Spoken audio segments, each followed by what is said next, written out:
Assalamu alaikum. Welcome to Dr. Mohammad Kamar Al Hassan channel and I am associate of Dr. Kamar. آج میں آپ لوگوں سے teaching by type کے حوالے سے بات کرنے جا رہی ہوں. اگر پاکستان کے سارے اسکولز میں ٹیچرز کو ٹائپ اویئرنیس دیتی جائے تو یقین مانیں کہ ہمارے ملک میں انقلاب آ جائے گا. دیکھیں، اگر ایک ٹیچر 35 یا 40 اسٹوڈنٹ کی کلاس کو پڑھا رہی ہیں اور وہ سب کو ایک جیسا پڑھا رہی ہیں، ایک ہی بک سے پڑھا رہی ہیں، ایک جتنا سب کو ٹائم مل رہا ہے، سب کے ٹیسٹ ایگزامس ایک جیسے ہیں، بٹ اس سب کے باوجود رزلٹ کیوں مختلف ہوتے ہیں؟ ایک بچہ ہے تو 100 میں سے 100 نمبر لے رہا ہے، ایک بچہ ہے 80 لے رہا ہے، ایک اور ہے جو 50 لے رہا ہے، اور ایک بچہ ہے جو کہ 20 سے بھی اوپر نہیں جا رہا. تو اس کی کیا ریزن ہے؟ اس کے لیے کیا اسٹریٹجیز بنائی جا رہی ہیں کہ جس سے اس طرح کی سچویشنز سے نپٹا جائے؟ میرے خیال میں بچوں کے آئی کیو لیول کو بہانہ بنا کے ہم ٹیچرز اکثر یہ کہہ دیتے ہیں کہ یہ بچہ کن ذہن ہے، سلو لرنر ہے، رسپانس اچھا نہیں کرتا، چیزوں کو سمجھنے، ان کو پک کرنے کی صلاحیت کم رکھتا ہے، خاموش طبع ہے، سوال نہیں کرتا. لیکن مجھے اس ویڈیو میں ٹیچرز کو اس بات کا یقین دلوانا ہے کہ کوئی بھی کن ذہن اور نالائق نہیں ہے. اللہ نے کسی کو بھی ادھوری شخصیت کے ساتھ نہیں پیدا کیا. اور رہی بات آئی کیو لیول کی، تو یقین مانیں کہ آئی کیو لیول مخصوص برین ٹریننگ ایکٹیویٹیز سے انکریز کیا جا سکتا ہے. ہمارے اسکولس کے ٹیچرز کو چاہیے کہ وہ بچوں کی پرسنالٹیز کو سمجھیں، اس پرسنالٹی کو جو وہ ان کی انیٹ ہے، جس کو وہ لے کر پیدا ہوئے اور جسی ٹائپ میں رہ کر انہوں نے ساری زندگی گزارنی ہے. اگر ٹیچرز کو ٹیچنگ بائی ٹائپ آتی ہے تبھی ممکن ہے کہ وہ اپنی ٹیچنگ سٹائل کو بچوں کے لرننگ سٹائل کے ساتھ اکوموڈیٹ کر سکیں. اگر ایک ایسا ٹیچر کلاس میں جاتا ہے جس کو پتہ ہے کہ اس کی کلاس میں بیٹھا ہوا ہر بچہ کس ٹائپ کا ہے، تو یقین مانیں کہ اسے اپنی کلاس کا ہر بچہ جینیس اور ایکسلنٹ پرفارمر نظر آئے گا. وہاں پہ کوئی بچہ بھی میڈیوکر یا پھر ایوریج لیول کا نہیں ہوگا، بشرطے کہ ٹیچر کو پتہ ہے کہ اس کے اسٹوڈنٹس کی لرننگ پریفرنسز کیا ہیں. تبھی وہ بچوں کے ساتھ آسانی سے کنیکٹ کر سکے گا،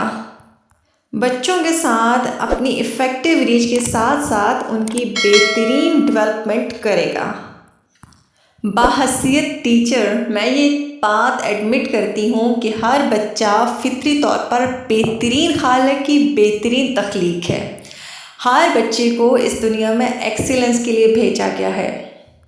اگر ہم بچے کو یہ کہتے ہیں کہ تم نالائق ہو، تم فیل ہو گئے ہو، تم سیکھ نہیں پا رہے، تمہاری کارکردگی اچھی نہیں ہے، تو یقین مانیں کہ اس میں قصور بچے کا نہیں، اس میں قصور ہم ٹیچرز کا ہے.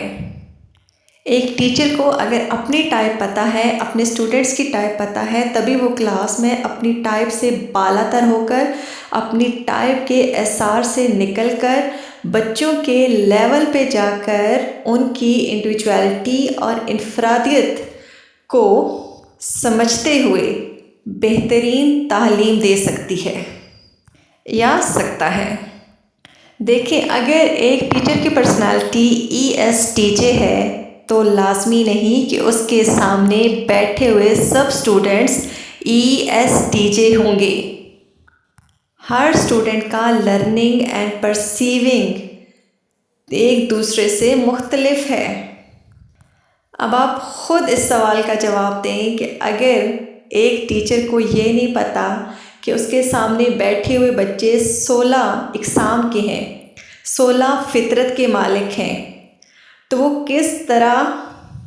اپنے شعبہ معلمی سے انصاف کر سکے گا؟ کیا اس ٹیچر کو اندازہ ہوگا کہ ہر بچہ اپنی منفرد فطرت اور شخصیت کی بنیاد پر بہت ایکسیپشنل اور ایکسٹرا آرڈینری ہے؟ شاید ہی اس ٹیچر کو یہ پتہ ہو کہ ان بچوں کی کیا کیا امتیازی اور جداگانہ صلاحیتیں ہیں، اللہ تعالیٰ نے کن کن خصوصیات اور قابلیتوں کے ساتھ ان کو مالا مال کر دیا ہے۔ لیکن بدقسمتی سے ہمارا تعلیمی نظام ہی کچھ اس طرح کا ہے کہ ان باتوں پر کوئی خاص دھیان نہیں دیا جاتا، جبکہ ہونا یہ چاہیے کہ جب ٹیچر کلاس میں جائے تو وہ ENTJ یا ISFP نہ ہو، بلکہ وہ ہر ٹائپ کو جانتے ہوئے اپنے ہر اسٹوڈنٹ کے ساتھ فلیکس کرنے کی قابلیت اور صلاحیت رکھتا ہو، اور یہ تبھی ممکن ہے جب اس کو ٹائپ اویئرنیس ہوگی، اسے پتہ ہوگا کہ اس کے بچے کس طرح سے ایک دوسرے سے مختلف ہیں، تبھی وہ ان اسٹوڈنٹس کے مسائل کو حل کر سکے گا، ان کے کانسیپٹس کو کلیئر کروا سکے گا، بچوں کے حساب سے ڈیفرنٹ میتھڈالوجیز کو اپنائے گا، کون سا بچہ کس طریقے سے سیکھنے کو ترجیح دیتا ہے اس طریقے سے پڑھائے گا۔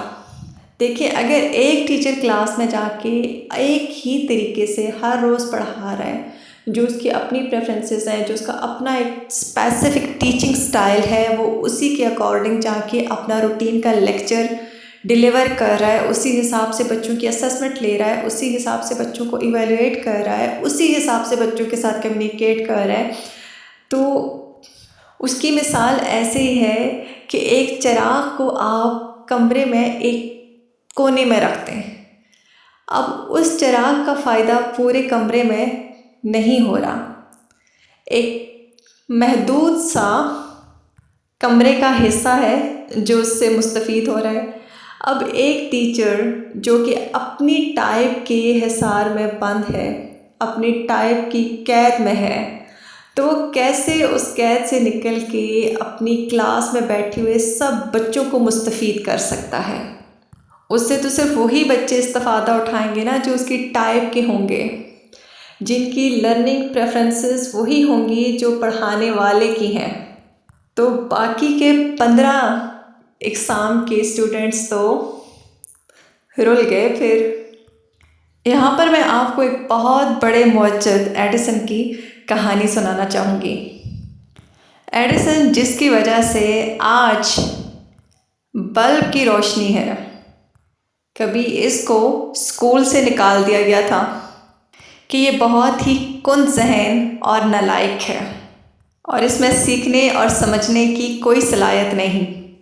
اس کی ٹیچر نے اسے ایک خط دیا اور کہا کہ جا کے اپنی والدہ کو دے دینا۔ جب ایڈیسن گھر پہنچا تو اس نے وہی خط اپنی ماں کو دیا، اور ماں نے جب وہ خط پڑھا تو اس کی آنکھیں نمدار ہو گئیں۔ ایڈیسن نے پوچھا کہ اس خط میں کیا لکھا ہے، تو ماں نے کہا کہ اس میں لکھا ہے کہ آپ کا بیٹا بہت ذہین ہے،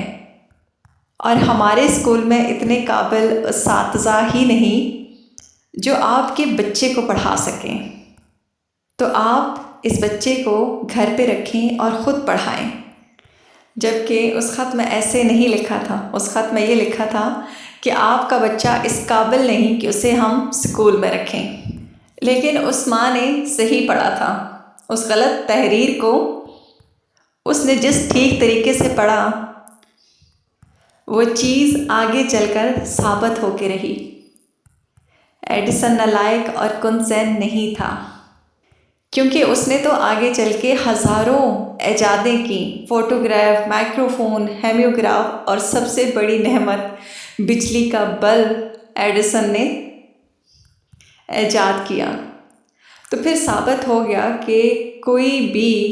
بچہ کند ذہن یا نالائق نہیں ہوتا، ہم ٹیچرز کو سمجھ نہیں ہوتی کہ اس بچے کو کس طرح سے پڑھانا ہے۔ جب یہی نہیں پتہ کہ ہمارا اسٹوڈنٹ ایکسٹروورٹ ہے، انٹروورٹ ہے، انٹیوٹیو ہے یا سینسر ہے، اس کے ایٹیٹیوڈز کیا ہیں، اس کے پرسنالٹی کے کیا فنکشنز ہیں، تو ہم کس طرح اس کو پڑھا سکتے ہیں۔ دیکھیں، اگر آپ کے سامنے ایک بندر ہے، ایک کوا ہے، ایک مچھلی ہے اور ایک بلی ہے، اب ان میں سے ہر کوئی اپنی انفرادیت کے لحاظ سے بھرپور صلاحیتوں سے لبریز ہے، ایکسیلنٹ پرفارمر ہے، ان کی صلاحیتیں لاجواب ہیں، لیکن ہمیں سمجھنا یہ ہے کہ یہ منفرد ہیں۔ بلی کو آپ کبھی نہیں کہہ سکتے کہ وہ مچھلی کی طرح پانی میں رہے، اور مچھلی سے آپ یہ ایکسپیکٹ نہیں کر سکتے کہ وہ بندر کی طرح درخت پہ چڑھے، اور نہ ہی آپ بندر کو ہوا میں اڑنا سکھا سکتے ہیں۔ لیکن پھر بھی ہم بس ضد رہیں کہ جی ہم نے مچھلی کو سکھانا ہے کہ وہ درخت پہ چڑھے، اور بندر کو کہنا ہے کہ وہ کوے کی طرح ہوا میں اڑے، اور بلی کو کہنا ہے کہ وہ پانی میں مچھلی کی طرح تیرے۔ اور اگر وہ ایسا نہیں کر سکتے تو پھر ہم کہیں کہ یہ تو نااہل ہیں، ان میں سیکھنے کی صلاحیت نہیں ہے، جبکہ غلط ہم خود ہیں۔ اگر ہمیں پتہ ہوگا کہ مچھلی پانی میں تیرنے کے لیے پیدا ہوئی ہے، کوا ہوا میں اڑنے کے لیے پیدا ہوا ہے، اور بندر درختوں پہ اچھل کود کر سکتا ہے، تب ہم ان کو جو چیزیں سکھائیں گے یا ایکسپیکٹ کریں گے تو ہمیں ان میں 100% رزلٹ ملے گا۔ اسی طرح اگر ہمیں پتہ ہے کہ ہمارے اسٹوڈنٹس کی ٹائپس کیا ہیں، تو پہلے ہم ان سے وہ کام کروائیں گے اور اس طریقے سے کروائیں گے جو ان کی اپنی پریفرنسز ہیں، جو ان کے سٹائلز ہیں، جو ان کے لیے کمفرٹیبل ہیں، جن کو کرنے سے یا جس طریقے سے سیکھنے سے ان کو سٹریس نہیں آ رہا، ان کے لیے آسانی اور سہولت ہے۔ تو پھر ہم ان کی ٹائپ کو سمجھتے ہوئے یہ دیکھیں گے کہ ان کے بلائنڈ ایریاز کہاں پہ ہیں، کن جگہوں پہ ان کو ڈیولپ کرنا ہے، ان کو سکھانا ہے، ان کو مولڈ کرنا ہے اور ری شیپ کرنا ہے۔ اگر آپ کے پاس 2 پودے ہوں اور دونوں کی ہی ریکوائرمنٹس الگ الگ ہوں، ایک پودا ایسا ہو جس کو ہم نے چھاؤں میں رکھنا ہے اور کم پانی دینا ہے، دوسرا پودا ایسے ہے جس کو دھوپ بھی چاہیے، ہوا بھی چاہیے اور وافر پانی چاہیے، لیکن آپ کو سمجھ ہی نہیں کہ دونوں پودوں کی الگ الگ کیا ضروریات ہیں۔ آپ اس پودے کو جسے دھوپ نہیں چاہیے، جسے کم پانی چاہیے، اسے آپ باہر رکھ دیتے ہیں، اور جس پودے کو ہوا، پانی، دھوپ چاہیے، آپ اسے اٹھا کے اندر رکھ دیتے ہیں۔ تو کیا آپ ان پودوں سے وہی پھول اور تازگی کی توقع رکھتے ہیں جو انہوں نے اس حالت میں دینی تھی کہ اگر دھوپ، پانی اور زیادہ پانی والے پودے کو ہم باہر رکھتے اور وہ پودا جسے کم پانی چاہیے تھا یا جسے پھر دھوپ سے بچانا تھا اسے ہم اندر رکھتے؟ نہ سمجھی میں اگر ہم پودوں کو برباد کر دیتے ہیں تو پھر ہم اگر یہ کہیں کہ یہ پودے خراب تھے تو یہ ایک ایکسکیوز تو ہو سکتا ہے، لیکن ریشنل ریزن کبھی نہیں ہو سکتا، کیونکہ ہم نے جانا ہی نہیں کہ ان پودوں کی کیا ریکوائرمنٹس تھیں، ان کی کیا قسم ہے، تو ہم نے ان کو برباد ہی کرنا تھا۔ تو اگر ٹیچرز کو پتہ ہو کہ ان کے جو اسٹوڈنٹس ہیں ان کی کیا کیا ٹائپس ہیں، تو کبھی بھی ان کے اسٹوڈنٹس ڈیولپمنٹ بلاک کا شکار نہ ہوں اور کوئی بھی جینیس نالائق اور فیلئر نہ کہلائے۔ ٹیچنگ بائی ٹائپ کو سمجھیں اور بچوں کی نرچرنگ بائی نیچر کریں، اور اپنے اسکول کے ہر بچے کو کامیاب بنائیں، کیونکہ بچے قوم کا مستقبل ہیں اور آپ قوم کے معمار۔ اپنے فرض کی نزاکت کو سمجھیں اور انسان کو اس کی فطرت سے پہچانیں۔